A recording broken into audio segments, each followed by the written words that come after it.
Nous sommes dimanche 1er mai 2022. La place de la République à Paris est blanc de monde. C'est dire que les Français ont rejoint tous les travailleurs du monde entier autour de la célébration de la fête internationale du travail. En effet, c'est toute la France qui s'est donné rendez-vous sur cette place de la République à Paris à travers les partis politiques, les syndicats, les associations et les organisations de la société civile. La foule est immense, impressionnante et en pleine effervescence sur cette place de la République. On y voit les partis politiques, bien sûr, les syndicats des travailleurs et les associations de la société civile qui arborent leurs pancartes et banderoles. Beaucoup d'entre eux ont planté ici et là des stands pour mieux assurer leur communication et pour mieux se faire connaître. Pendant que les discours vindicatifs et les slogans revendicatifs se diffusent sur toute la place de la République, nous écoutons la présidente de l'association RASA. Bonjour madame, nos éditeurs vous écoutent. Pouvez-vous vous présenter? Je suis madame King Janine, présidente de l'association RASA. Ok. Alors RASA, c'est Réseau d'associations des services à la personne. D'accord. Et votre association est basée où? Alors nous sommes basés dans le 17e. Dans le 17e? Oui. Très bien. Exactement où? À peu près 86 rue Cardinet. D'accord. Oui. Et vous avez combien de membres à peu près dans votre association? Alors dans notre association, nous avons 2000 membres inscrits et nous avons 700 actifs. Très bien. Mais alors donc votre association est basée dans le 17e. Oui. Et vous existez depuis combien de temps? Nous existons depuis 2012. C'est-à-dire nous avons déclaré l'association depuis 2012. Ouais. Mais sinon, depuis 1997, j'accompagne les salariés voilà, dans les démarches administratives. Alors, c'est des salariés en général, des personnes qui travaillent le plus souvent au domicile des employeurs. D'accord.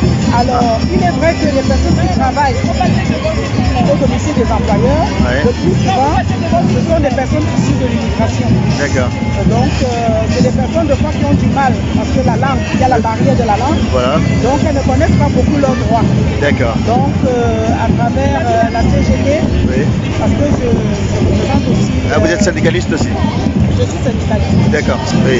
Donc, nous accompagnons les salariés surtout à les aider à connaître leurs droits. D'accord. Parce que des fois, on arrive d'un pays tiers, on a la barrière de la langue, on n'arrive pas à maîtriser la convention collective. Déjà, nous-mêmes qui comprenons la langue française, on a du mal à maîtriser la convention collective.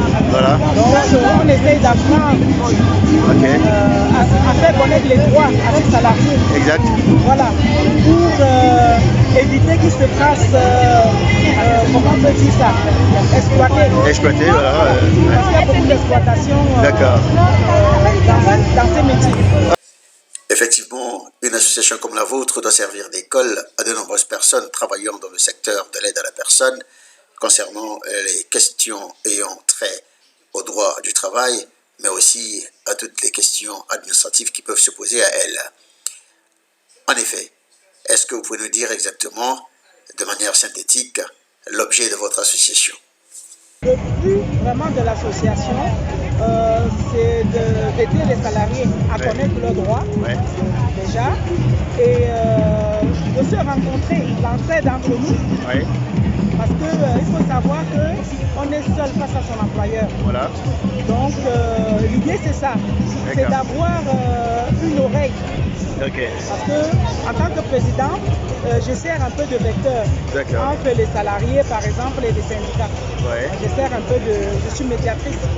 Donc ça aide beaucoup à orienter les salariés. Ça aide beaucoup. Donc, en plus de ça, l'association organise des voyages à la mer parce qu'on a des salariés qui travaillent 48 heures, 50 heures. Donc il y a des moments de détente que nous organisons pour permettre aux salariés de souffler un peu. Et puis étant issus de l'immigration, aller découvrir les belles plages en France. Exactement. Alors pour terminer, quel message aimeriez-vous adresser aux salariés qui vous écoutent? Alors le message, c'est de dire aux salariés qu'ils ne sont pas seuls Et qu'aujourd'hui, un salarié qui ignore ses droits, c'est parce qu'il ne recherche pas les informations. Parce que toutes les structures sont en place pour que le salarié ait des réponses à ces questions. Très bien. En tout cas, j'encourage les salariés qui seraient dans le besoin de se rapprocher de votre association pour des conseils, sinon pour un accompagnement. Je vous remercie en tout cas.